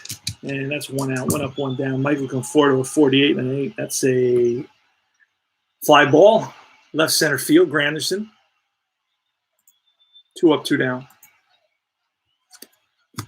Pete Alonso, big power hitter. 36. And that's going to be a defensive check. This is going to take some time. And that's a 35. That's going to be in the error department. An 88. An 88 says that if the center fielder is at least a 2, he's going to make the running catch in the gap, and he does. So that's lined in the gap, and Puello on his horse and runs it down for out number 3. Puello is a heck of an outfielder. I mentioned that when we started. I'd usually make a mental note of the guys that can, that stand out, because then something happens and I'm like, I remember that guy is really much better than I thought. Remember I said that at the beginning while I was going through the cards? That's how pretty much I remember. Now, another really great infielder is Miguel Rojas. He's a 5. That's the best you can be. So he can pull off some plays that other numbers cannot pull off, other rated fielders cannot pull off. Jacob deGrom to Rojas. 78 is going to be a defensive check again. So it could be a little range play. Nope, it's going to be a potential error on a Met, and a 37 is going to take us to a little nubber in front of the plate, and out from behind the plate is Ramos, and he bobbles it, throw to first, not in time. And that's going to be an E2 flashing on the scoreboard. An E2 for Ramos. Well, let's just check Ramos. Yeah, he's a 3, but unfortunately a 3 makes an error on that play. So he's going to, that's Rojas, the leadoff batter, reaches on an E2. Now, it's very unusual to ever get an E2 in any other game, but and wild pitches are very realistic in this game as well. Seem to get them, in a realistic way. I play games where I feel like I'm not getting any wild pitches at all, or pass balls, or errors to the catcher. The one thing that this game still doesn't do, and I think, but it's the same as in every game, is the 3-1. I never seen anybody do the 3-1. I was doing something with a die. I was rolling a die for it. I can't remember what the percentage was. That it was 25%. Yeah, 25%. So that would be like a 1 or a 2 on a 10.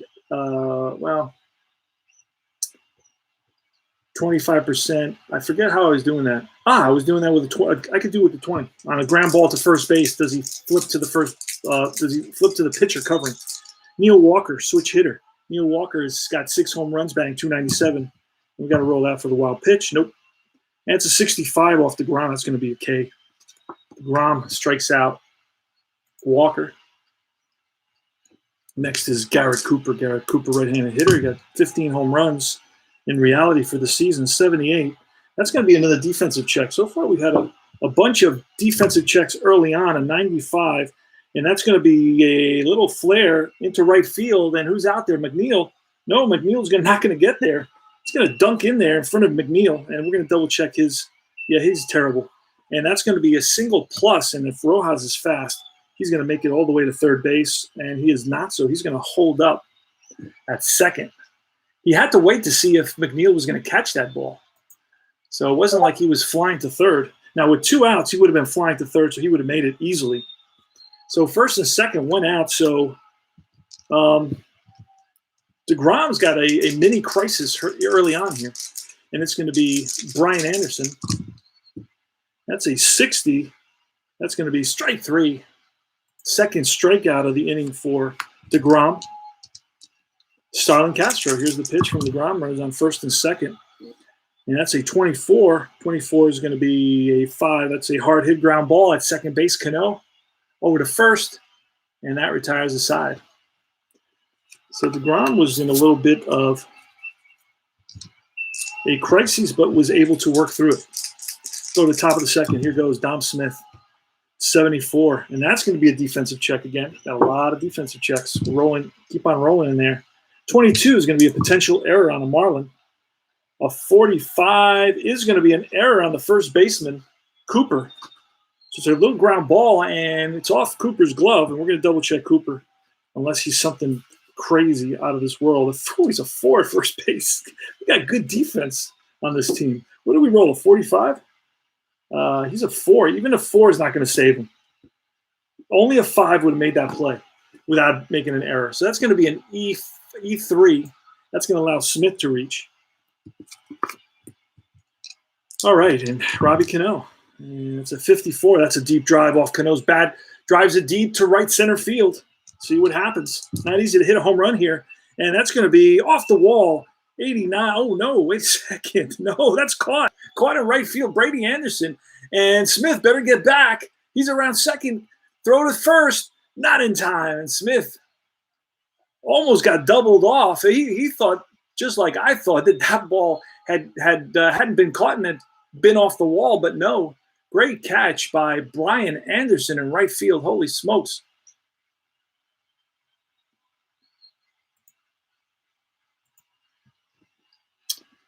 All right, so there's 1 out.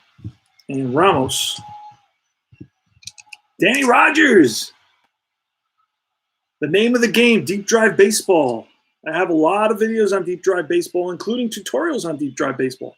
This game is a blast, and it plays as smooth as silk. I'll tell you right now. And you can watch it in action right now. There's 1 out. We're in the top of the second. You can buy the whole 2019 season for $12. You get it in 20 minutes. It's PDF. You print out the teams you need. And you can even try out this game for $1. You get a couple of teams. I don't remember the teams.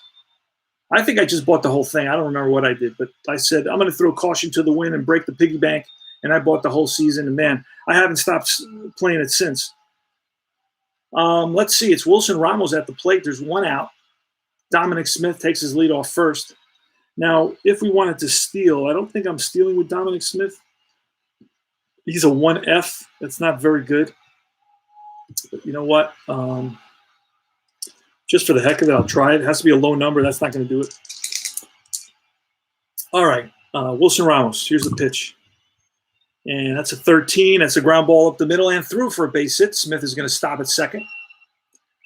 Charging hard is Puello, and he's ready to fire it to third base. Keeps Dominic Smith at second base. So first and second, 1 out for the Mets here in the top of the second. The way you play Deep Drive Baseball, you read 0 to 49 off the batter and then 50 to 99 off the pitcher. Pitcher, of course, has advantages in terms of his abilities. It's an overall percentage game. You read the red first, then you read the white. So that would be a 78. That's over 50. So you would read that's 50 and over goes off the pitcher. That would be a 78. That would fall in the out range. Then the green is going to tell you what out it is. That would be a ground ball hard hit at first baseman. Okay, but none of that happened. I could have made it happen, but I should have made it happen. Okay, so I'm rolling an extra die right here because when there's a runner on base, if you roll a 1, it's going to be a wild pitch or a pass ball or a balk or whatever those things are, all those things. Todd Frazier. All right, that's going to be a 14, and that's ball 4, Frazier. Practices patience and gets on base to load the bases with 1 out for Adania Chavarria. Danny Echevarria is a guy that ends the season with Atlanta, and he had some ill feelings with the Mets because they released him right before they had to pay him. A day before they had to give him, he was due like a big raise. I think it was like $1 million raise, something nuts. And they released him, and Atlanta picked him up. Danny Echevarria versus Sandy Alcantara. Sandy Alcantara had a 3.88 ERA, 6-14 record. He's a 23-year-old. Almost pitched 200 innings, so that's a pretty nice number of innings. Here's the pitch with the bases loaded. Infield middle is halfway. Oh, that's going to be a foul back to a souvenir for a lucky fan. Here goes. That's a 27 off of Echevarria, and that's going to be in the out range. The 6. It's going to be a hard hit ground ball right at the shortstop. Rojas flips to Castro over to Cooper. 6-4-3 double play, and that retires the side. Wow. Inning-ending double play. That's a killer. That is a killer. Pitcher's best friend, Jacob deGrom, against Granderson. Here goes. I don't know. That's all right. 97 and a 7 is a fly ball left field. And Smith is there. Makes the catch.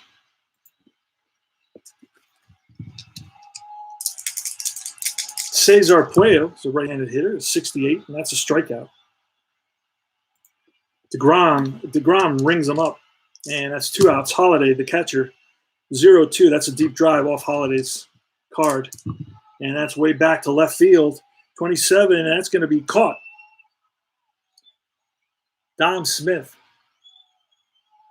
on the track makes the catch. Kind of died at the end there. Looked like it was going to go a lot farther than that off the bat. Jacob deGrom's leading off the top of the third. And that's a 32, and that's going to be what kind of an out ground ball? Cooper's going to flip to Alcantara. 1 up, 1 down. Jeff McNeil, the squirrel, 96, and a 7 is a fly ball to left. Right there is Curtis Granderson, makes the catch. Michael Conforto with 2 outs. Uh-oh, that's a deep, oh no, that's line, base hit. To right for Conforto. He singles, 2-out single. Run around first. That brings the other die into play. This could be a wild pitch. Nope, no wild pitch there. Pete Alonso. Pete Alonso in our replays got 22 home runs, batting .224. Here's the pitch. That's a 69er. 69er is going to be strike 3, and that retires the side. Sandy Alcantara leading it off against Jake deGrom. That's a 33, strike 3. 1 up, 1 down.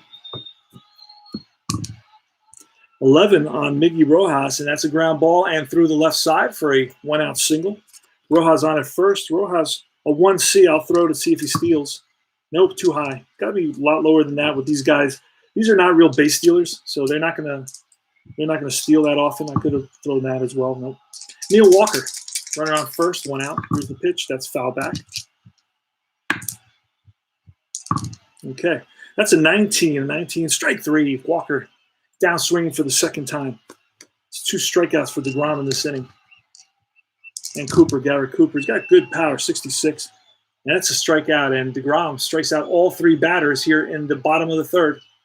And let's check the box score real quick and see how deGrom is doing. deGrom has got 6 strikeouts in 3 innings. Beautiful box score. In replay baseball. I use replay baseball to simulate the whole season for me. That makes it a lot more fun. It keeps track of the schedule, so I always know.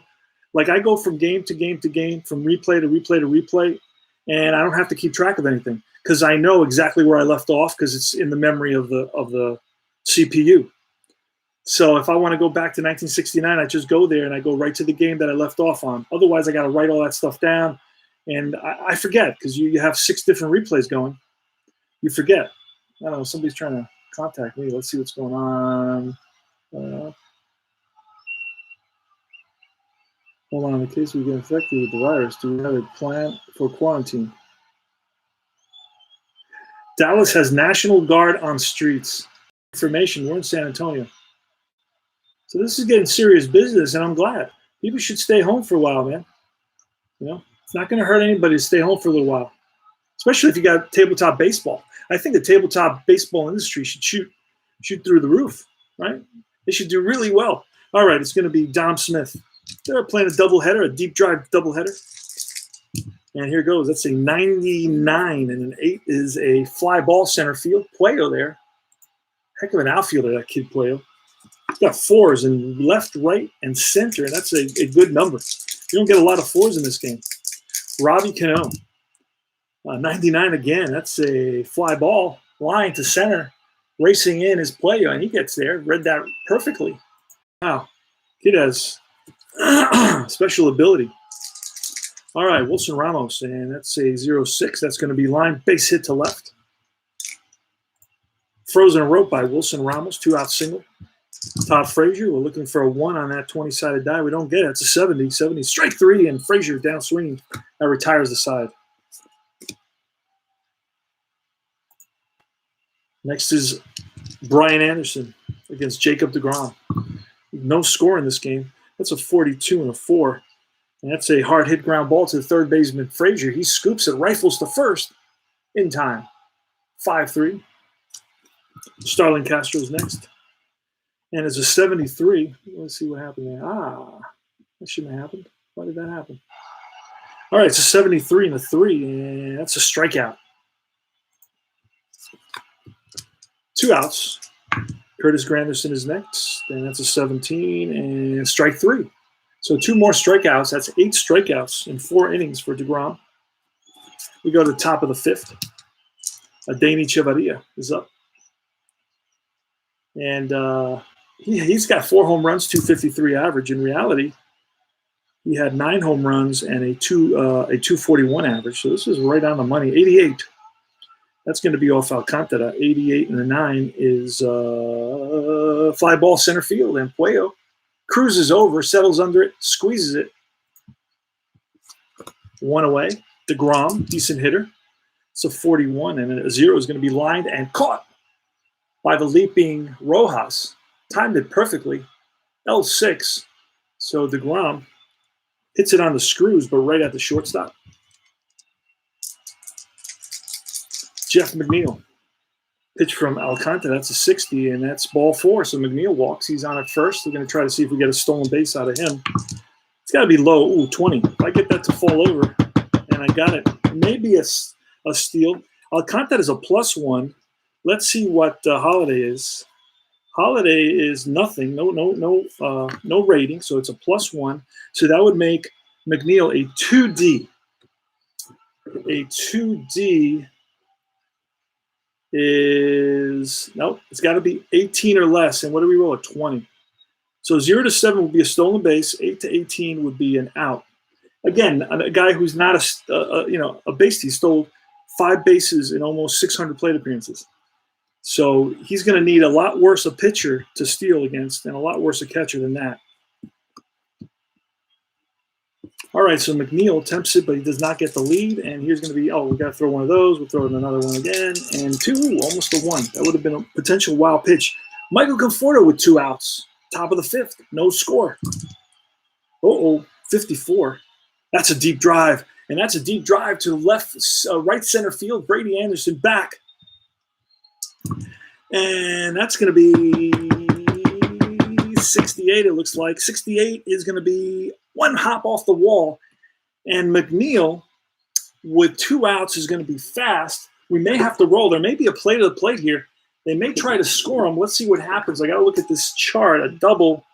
He's only fast, so there's going to be a play at the plate. And here's the relay. It's going to be close. And he is safe. That's the first run of the game. Driven in by a double by Michael Conforto to right center field. And the Mets are up 1-0. That was exciting. Can't run the bases willy-nilly in this game. You got to be very, very aware of what is what. You got to look at all the factors, where the ball was hit. You got to look at, the opportunity, the base running ability of the runner, not so much the fielder. All right, because you know what, and I'll tell you, and I actually, now that I'm thinking about it, I kind of agree with it, because usually the guys that have the most outfield assists are usually the worst, have the worst arms, right? So, and that's who So then when they rate the guy, they rate him with an unbelievable arm because he has a lot of assists. Does that make any sense? So you're giving the guy with the weakest arm the higher rating because he's got a lot of assists because they run on him. Now they're not. Now the guy with the high rating in the outfield is not going to get any assists because nobody's running on that guy. So that's all that is thrown out the window in this game, and that's what I love about it. And I love about that the fact that the Mets are up 1-0 and DeGrom's on the mound. That I love. I love that too. And Pete Alonso's at the plate against Alcantara. We're going to roll. Sandy Alcantara, Pete Alonso, 1-0. Top of the fifth. Here's the pitch. That's a 1-5. That's ball 4.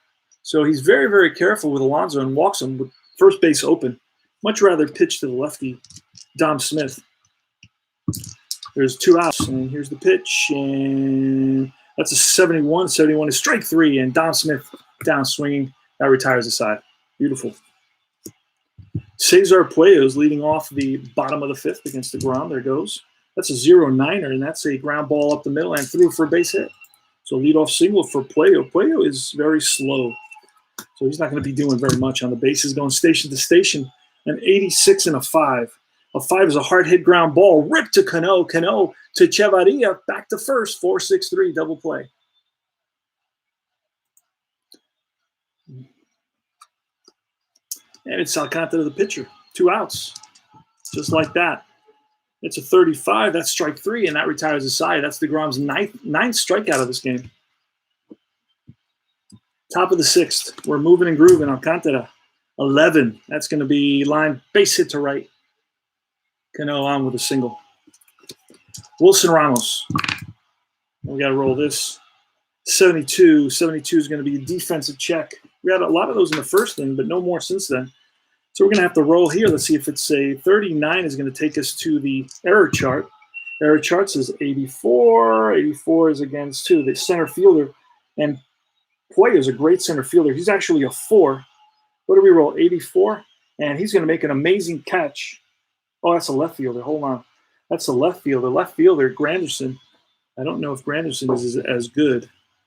We got to check that. Granderson is a what? Granderson is a 3 in left field. He may make that catch as well. Let's see, 84. I think not, though. So left fielder, 84, and no. Dunk say, oh, no, it's an error. They're going to flash an error. It's going to be a 2-base error on Granderson, allowing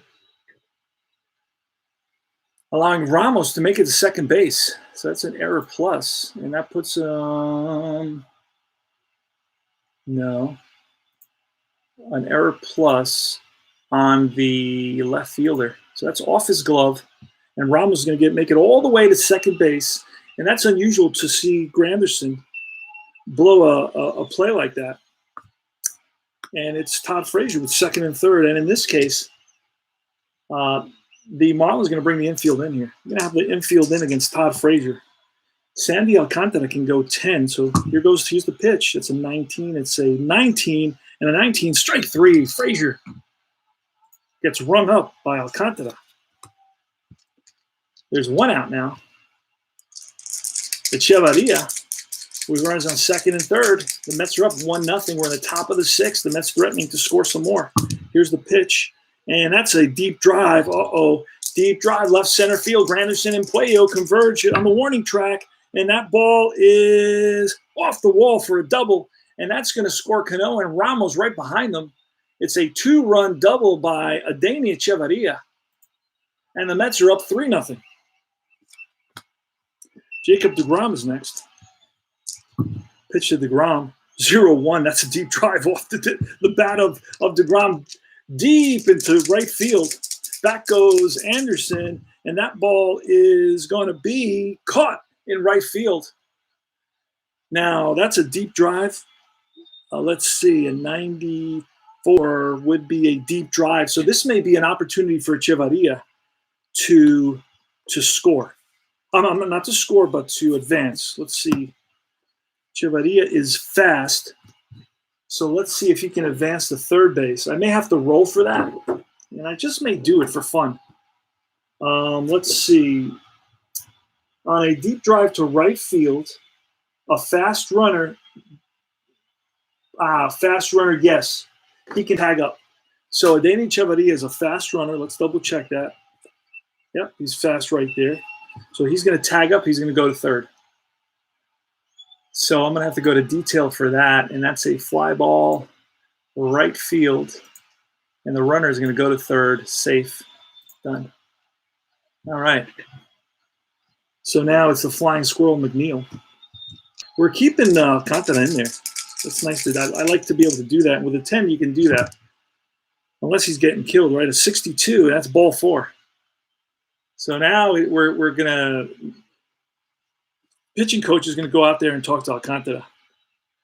We don't want to pull him. It's a 3-0 game. We'd really like him to go at least another inning. Let's see how many times he's been around the order. He's been around the order. He's been around the order 3 times. It's trouble. 3 times, giving up a run. That's 4 minus 4 points. And this is his. He can get through this inning. That would be 10. He would be done if he can get through this inning. Now let's see. Is he due up next inning? He is not due up next inning. So I could bring in somebody to face a lefty to face Conforto.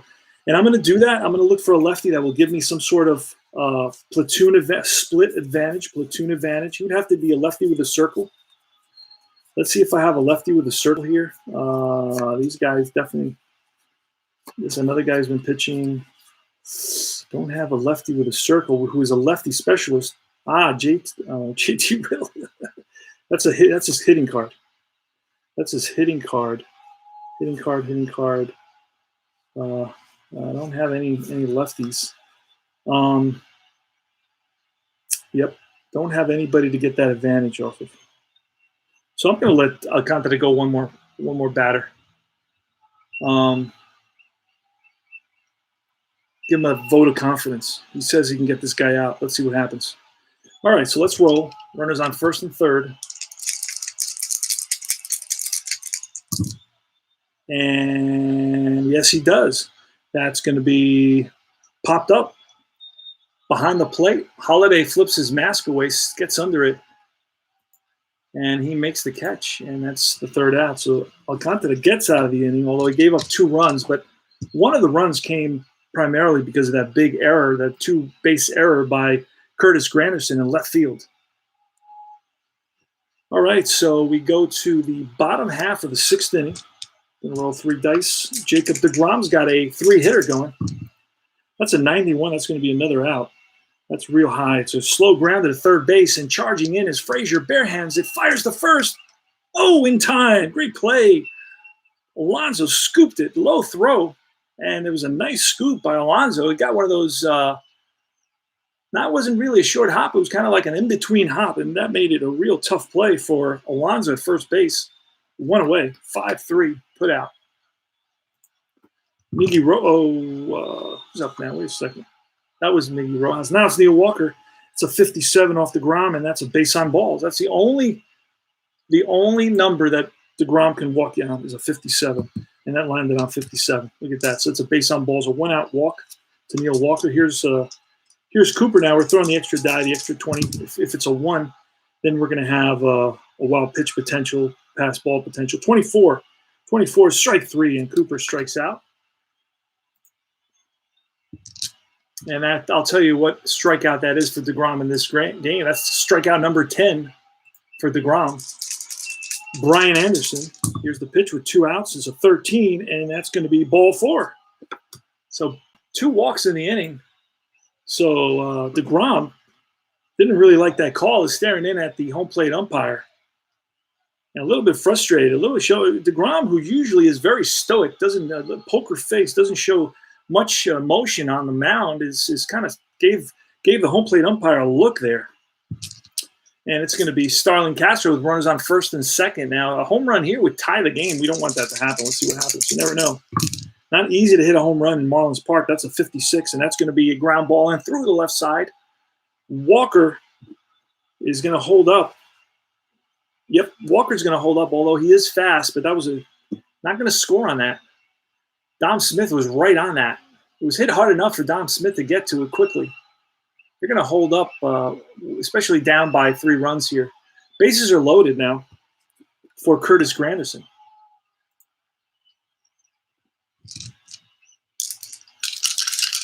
Here goes. Oh, that's foul back. Try it again. Oh, a 96 and a 0. That's going to be lined and caught by second baseman Cano, and that's going to retire the side.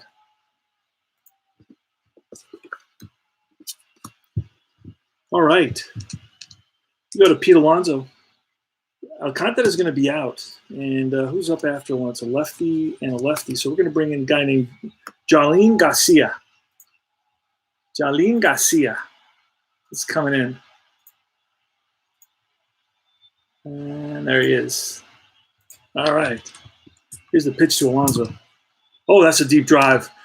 No doubt about that one. That's way back. And the question is, will it make it over the fence? And it's off the top of the wall. That's going to be a double at least for Alonso. Alonso, a big turnaround second, changes his mind. Throw to second, not in time. Back. Just got back. Alonso with a leadoff double. Dom Smith. That's a deep drive off Smith's car, deep to right center field. Back goes Puello, back goes Anderson. And that ball is one hop off the wall.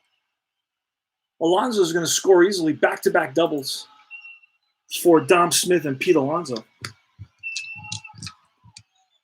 I never even looked if it was a wild pitch here. Let me do that. There you go. All right, Robbie Cano now. Here's the pitch, an 86 and a 5. And that's going to be a hard hit ground ball to second base. Castro over to first. Going to third is Smith on that. I like this game because it allows you to go to third from second on grounders to first and third. It's like 90-something% of the time. And I like to not mess around and have that 1% where he doesn't do that. It's very unusual. I'm like a guy who likes abstractions. I don't like to delve in splitting hairs and minute details that don't really make a difference. Now, a game that has a lot of detail, but they all make a difference is Inside Pitch. It's a beautiful, beautiful game. Oh, man, I love that game. All right, Wilson Ramos with a runner on third and 1 out. 4-0. Infield is in for the Marlins. Here's the pitch. And that's a 2. That's not going to, that 2 is not going to, it needs to be a 1 for a potential wild pitch. That's a 32 now and an 8. It's going to be a fly ball to right field.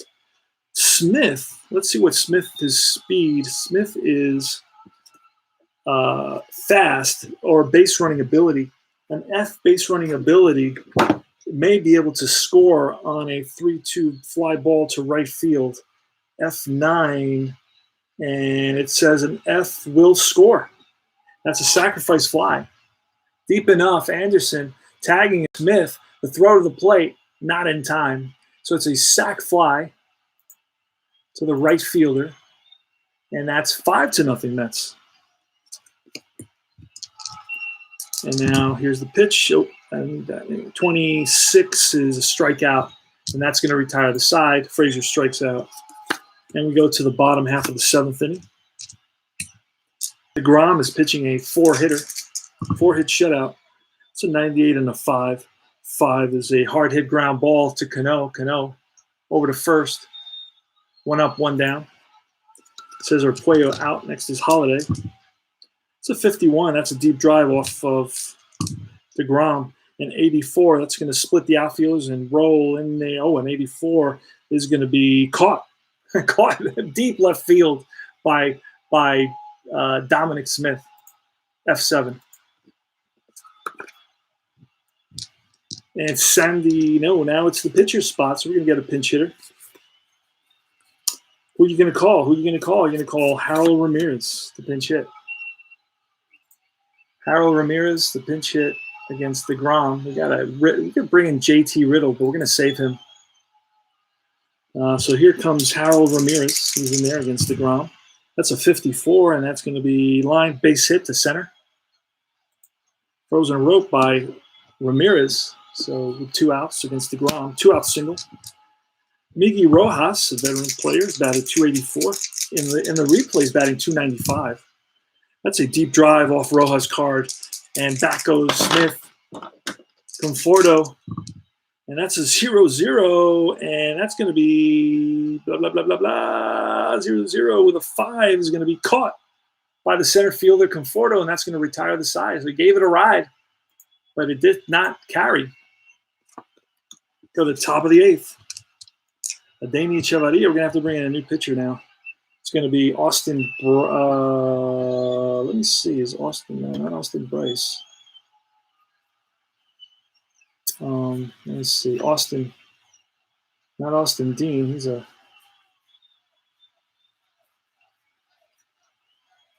I know some of the guys from the earlier games. I memorized them.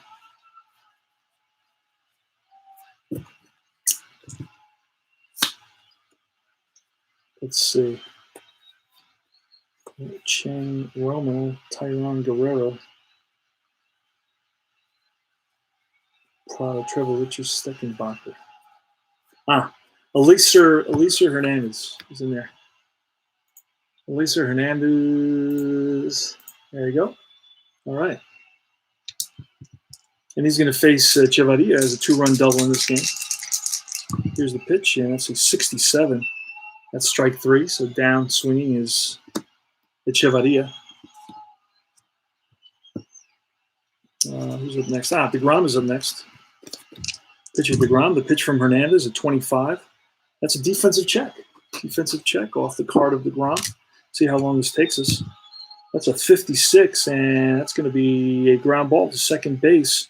Second baseman is Castro. I don't remember what his what Castro's rating is. I don't write that stuff down. I just look. Oh, it makes a great place. Diving stop. Back on his feet. Throw to first. In time. 4-3. Wow. And let's double check that. 56. Saves the day on that. He's a 4. That really surprised me. So he made the play. All right.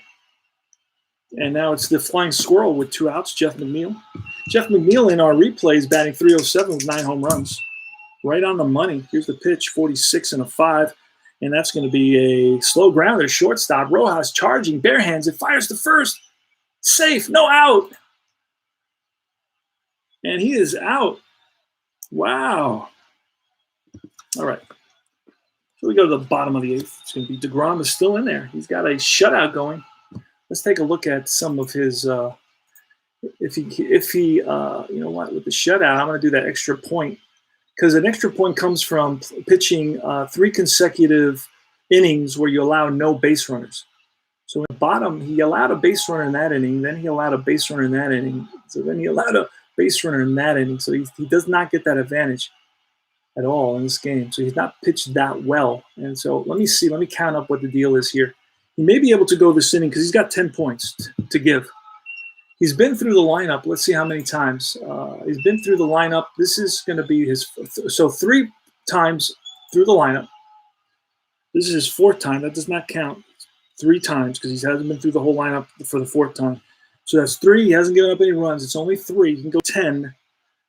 And he's pitched 7, so he should get pulled right here, believe it or not, because he's been through the lineup 3 times complete. So he's thrown a lot of pitches. Basically, that tells me he's thrown a lot of pitches. So we are going to have to pull DeGrom, and we're going to bring in. Who are we going to call? Who are you going to call? I'm going to call in. I got a knucklehead over here that just came back. Haven't seen him in a long time. A lefty that I saw him pitch the other day. Where is he?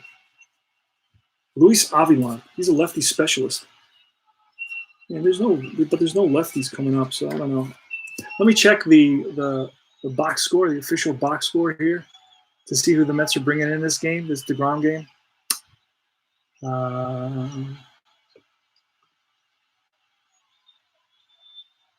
right.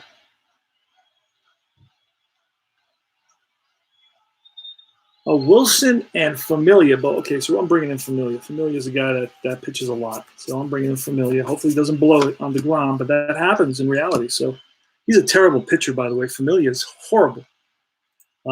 He's been great in the past, but last year had a 5.70 ERA with a 1.8 whip. That's how many runners he allows per inning, almost 2 runners per inning. Familia, let's click on his name. He's coming in. And here's the pitch to Neil Walker. Bottom of the 8th. DeGrom is out. 2-4. Had I known that, I would have pinch hit for DeGrom, but I didn't.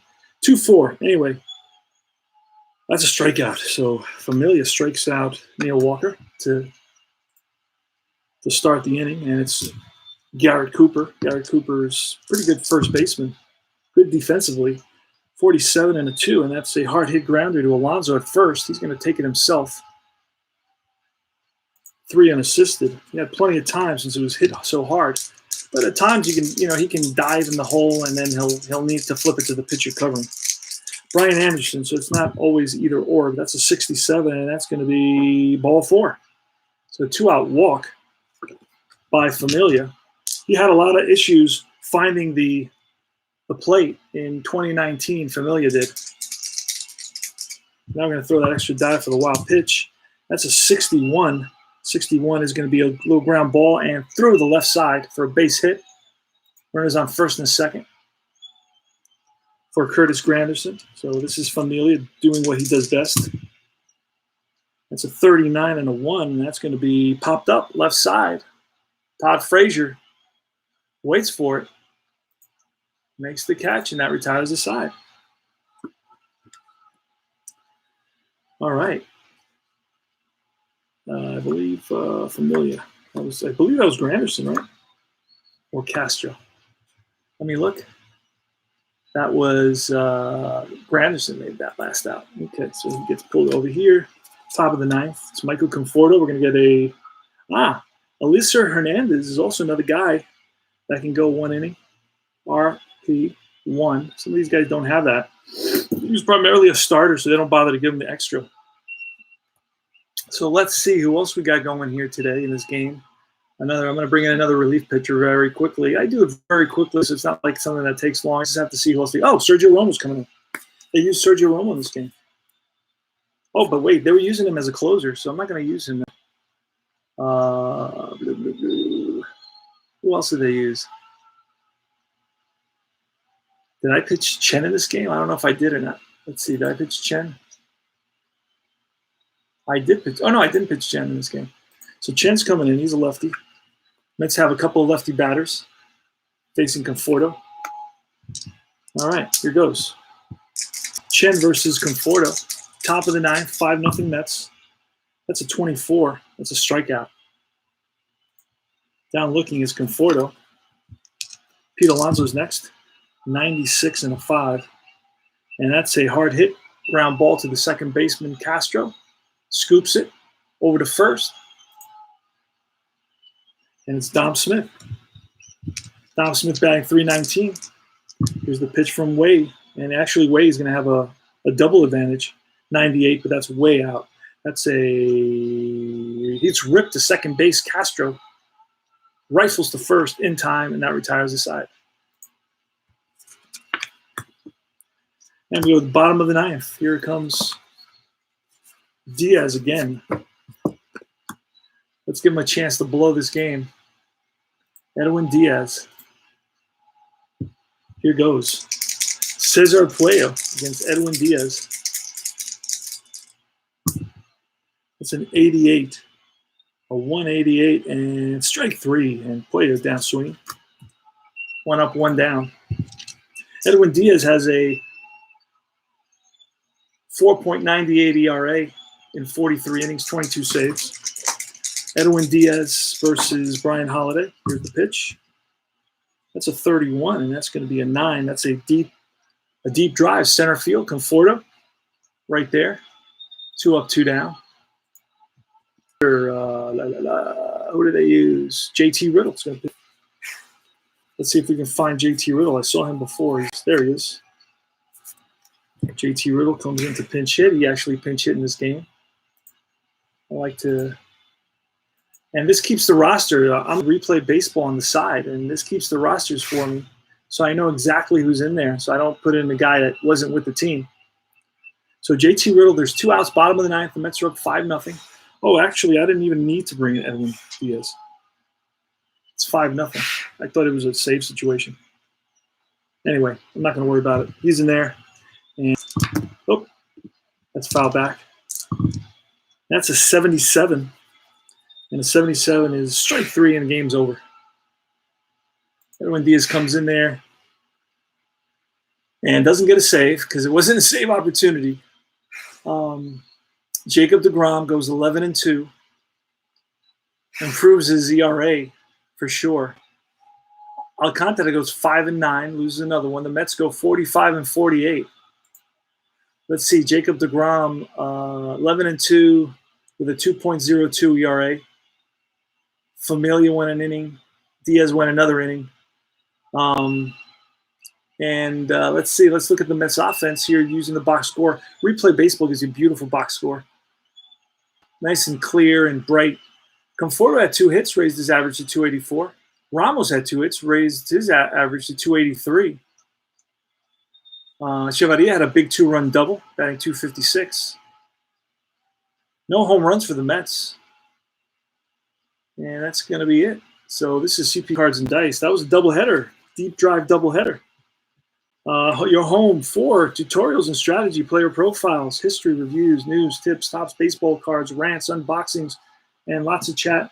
This is CP Cards and Dice saying I will see you again later. Take care, guys.